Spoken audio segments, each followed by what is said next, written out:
పసుపు నీళ్లు లేకుండా పూజకు కూర్చోం కదా.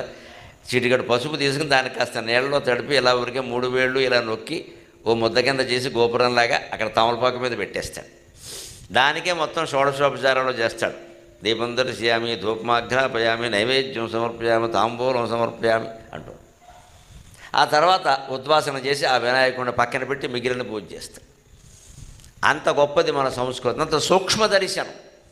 అంత పెద్ద భగవంతుడు వినాయకుడు ఆకారం ఏమిటి, ఈ పసుపు ముద్ద ఏమిటి, ఇదేమో ఇంత, ఆయనేమో ఇంత. అంత దేవుడిని ఇందులో పెడతావా, పట్టుకొచ్చి పెట్టచ్చు. అంత దేవుడు అతి సూక్ష్మమైన ఆకారంలో మన హృదయంలో ఉన్నాడు, మనం గమనించట్లేదు.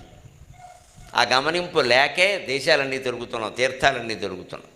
ఇవాళ ఏ తీర్థాలు చూసినా, ఏ యాత్రలు చూసినా ఎవరు ఎక్కువ ఉంటారు అంటే అక్కడ ఊరికే ఏమీ లేకుండా కళ్ళు మూసుకుని ఒరే అంటే నేనేరా అంటాడు ఎవడో. ఖచ్చితంగా తెలుగు వాళ్ళు ఉంటారు అక్కడ. మీరు శబరిమల వెళ్ళండి, తిరుపతి సరేసరి మనదే